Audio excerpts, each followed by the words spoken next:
Chương trình phổ biến kiến thức y học thường thức hàng tuần kỳ thứ 129 của Phòng Khám Thạnh Trị xin kính chào quý vị. Kính thưa quý vị, tê bì tay chân là một triệu chứng thường gặp ở mọi lứa tuổi, có thể chỉ là triệu chứng thoáng qua do chúng ta làm việc và sinh hoạt sai tư thế, nhưng cũng có thể là một triệu chứng của nhiều bệnh nguy hiểm như thoái hóa cột sống, suy van tĩnh mạch hay là viêm dây thần kinh ngoại biên hoặc là trung ương. Cũng có thể là một triệu chứng của các bệnh lý toàn thân. Nếu không điều trị sẽ ảnh hưởng đến sức khỏe của chúng ta. Trong chương trình tuần này, chúng tôi mời quý vị nghe bác sĩ Nguyễn Duy Hải, nguyên là bác sĩ điều trị tại Bệnh viện Đa khoa tỉnh Kiên Giang, sẽ giúp chúng ta tìm hiểu về các nguyên nhân gây ra triệu chứng tê bì tay chân và các phương pháp điều trị. Mời quý vị cùng theo dõi.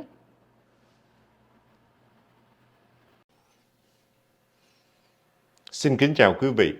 Trong chương trình tuần này, tôi sẽ trình bày với quý vị về một cái triệu chứng rất là thường gặp, đó là cái triệu chứng tê bì hai tay hai chân. Đây là một cái triệu chứng gặp ở mọi lứa tuổi, từ người già, người trẻ đều có thể bị, nam và nữ đều có thể bị như nhau.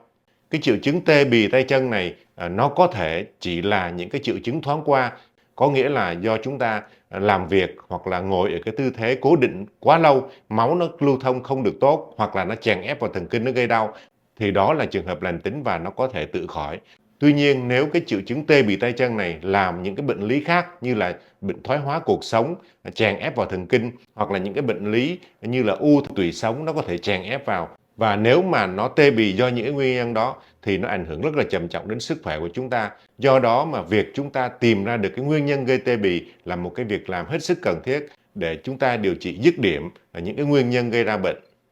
Thì như quý vị đã biết, tê bì tay chân là cái tình trạng mà nó rối loạn cảm giác, hay chúng ta còn gọi là dị cảm ở một phần của cơ thể hoặc là một số các cái vị trí nào đó. Và thông thường thì chúng ta thường gặp là tê bì hai tay, hai chân và một số những cái vùng khác của cơ thể chúng ta.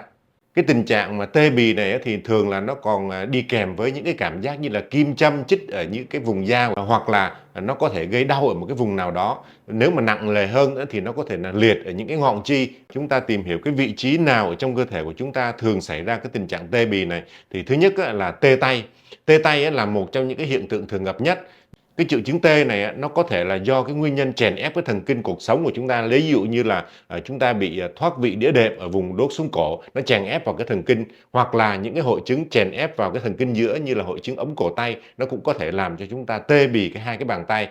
Hoặc là khi mà chúng ta làm ở một cái tư thế nào đó một cái thời gian kéo dài liên tục như vậy thì nó cũng có thể ảnh hưởng tới những cái thần kinh ở cánh tay, những cái thần kinh giữa ở cái cổ tay của chúng ta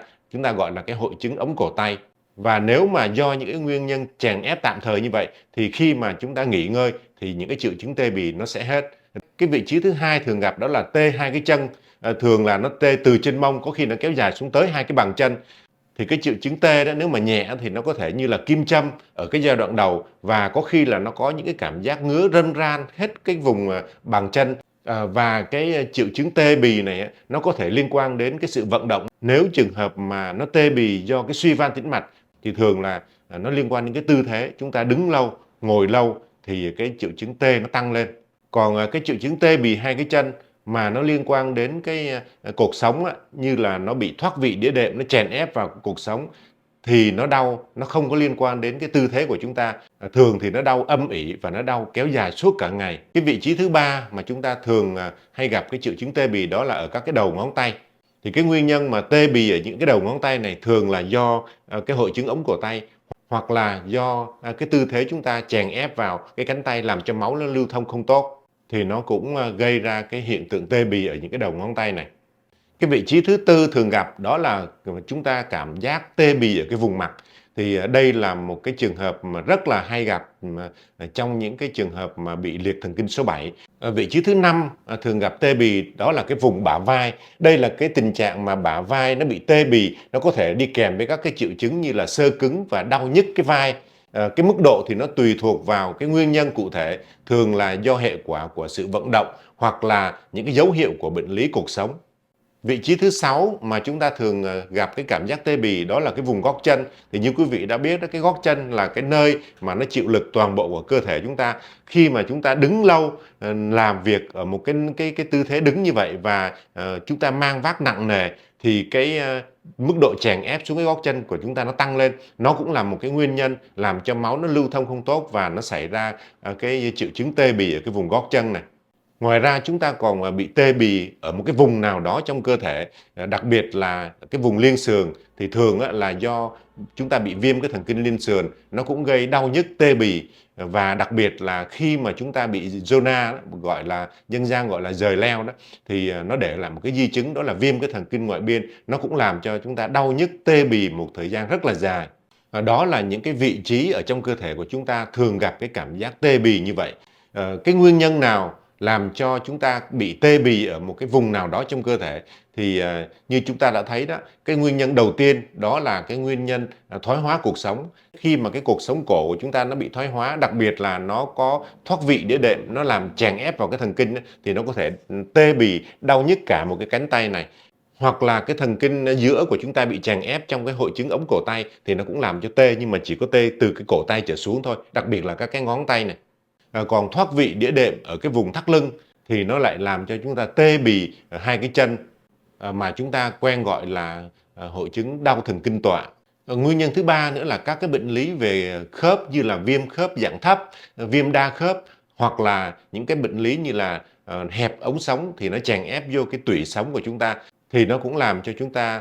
bị cái hiện tượng tê bì ở một cái vùng nào đó mà cái thần kinh đó nó chi phối. Một cái nguyên nhân nữa đó là viêm đa rễ dây thần kinh. Thì cái tình trạng này đó nó xảy ra khi mà cái hệ thần kinh ngoại biên của chúng ta nó bị tổn thương, thì nó sẽ làm cho chúng ta bị rối loạn cảm giác, dẫn đến cái tê bì ở một cái vùng mà cái thần kinh đó nó chi phối. Nếu mà mình mà không điều trị tích cực,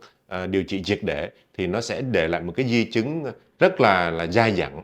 Ngoài ra còn một số những cái nguyên nhân khác, chúng ta thường gọi là những cái nguyên nhân cơ học, như là chúng ta mang vác những cái vật nặng, ngồi lâu, đứng lâu ở một cái tư thế mà không có xoay trở được, hoặc là chúng ta lười vận động, cứ ngồi suốt một cái vị trí nào đó, thì thường là nó cũng ảnh hưởng tới cái rễ dây thần kinh. Một số những cái nguyên nhân cơ học như là chúng ta mang vác vật nặng, lao động quá sức, hoặc là ngồi lâu, đứng lâu ở một cái tư thế cố định nào đó, thì máu nó lưu thông không tốt, nó cũng xảy ra hiện tượng tê bì. Hoặc là chúng ta làm việc sinh hoạt sai tư thế, những cái tư thế bất thường ở trong cái lúc mà mình làm việc hoặc là trong sinh hoạt hàng ngày đó, thì đó cũng là một trong những cái nguyên nhân dẫn đến cái tình trạng mà nó chèn ép vào thần kinh, và cái mạch máu nó không lưu thông tốt, thì nó cũng là cái nguyên nhân làm cho chúng ta bị tê bì ở một cái vùng mà cái chi đó nó bị chèn ép. Cũng có thể là do cái nguyên nhân chấn thương nữa, như là cái vị trí nào đó mà chúng ta bị chấn thương, thì cái thần kinh ngoại biên ở cái nơi mà bị chấn thương đó nó cũng sẽ bị tổn thương, và nó xuất hiện cái tình trạng tê bì. Và cuối cùng thì một số những cái nguyên nhân khác, như là chúng ta rơi vào cái tình trạng căng thẳng, stress, mệt mỏi, thì đó cũng là một trong những cái nguyên nhân nó làm cho chúng ta bị tê bì ở một cái vùng nào đó của cơ thể. Nếu mà cái hiện tượng tê bì đó nó kéo dài dưới 5 tuần, thì chúng ta tiếp tục theo dõi và chúng ta có thể điều trị tại nhà được. Còn nếu mà cái hiện tượng tê bì đó nó kéo dài trên 6 tuần, thì chúng tôi khuyên là quý vị nên đến cơ sở y tế để được khám sớm và tìm ra được cái nguyên nhân gây ra cái hiện tượng tê bì đó, để chúng ta điều trị một cách triệt để hơn, tránh bỏ sót những cái bệnh lý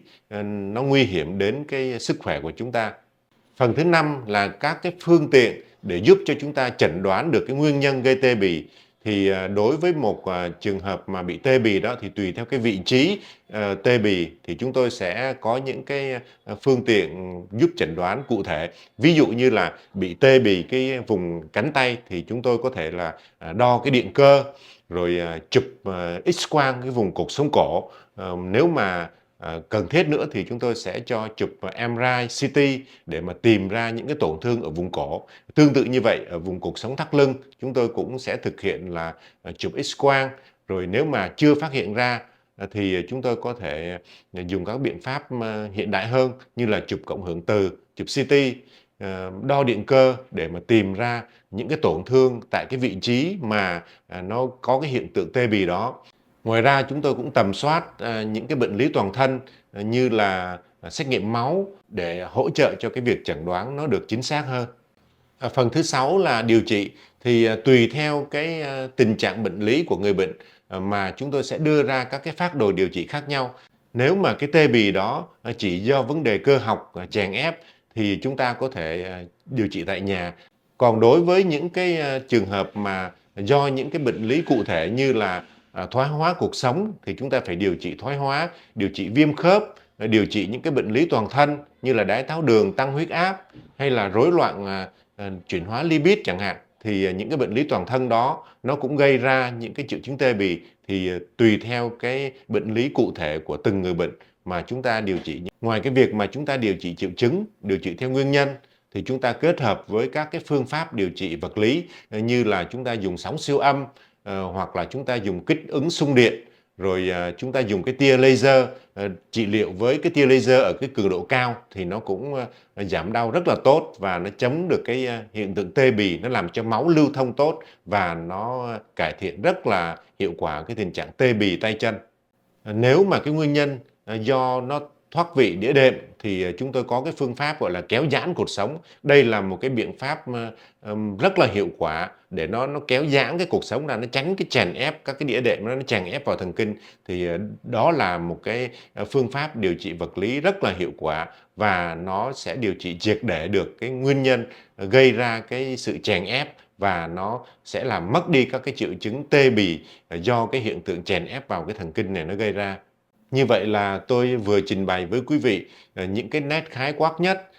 về cái triệu chứng tê bì tay chân và những cái nguyên nhân nó gây ra cái hiện tượng đó. Cũng xin nhắc lại là nếu mà quý vị bị tê bì tay chân hoặc là tê bì ở một cái vùng nào đó trên cơ thể của chúng ta mà cái thời gian của nó dưới 5 tuần thì chúng ta có thể điều trị tại nhà và theo dõi thêm. Còn trường hợp mà chúng ta điều trị trên 6 tuần mà nó không có giảm bớt cái hiện tượng tê bì đó thì chúng tôi khuyên là quý vị nên đến các cái cơ sở y tế để chúng tôi thăm khám, tầm soát được cái nguyên nhân gây ra cái triệu chứng tê bì đó để chúng tôi điều trị một cách hiệu quả nhất cho quý vị.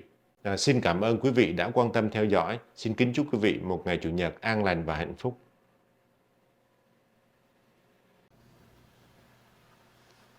Quý vị vừa nghe bác sĩ Nguyễn Duy Hải trình bày về nguyên nhân, triệu chứng và các phương pháp điều trị chứng tê bì tay chân. Xin cảm ơn quý vị đã luôn quan tâm theo dõi. Xin quý vị vui lòng like, chia sẻ, đăng ký kênh và ấn vào nút chuông thông báo bên dưới màn hình để đón xem những chương trình tiếp theo của chúng tôi về các loại bệnh lý và các giải pháp bảo vệ sức khỏe con người. Kính chúc quý vị một ngày Chủ nhật an lành và hạnh phúc. Xin kính chào tạm biệt.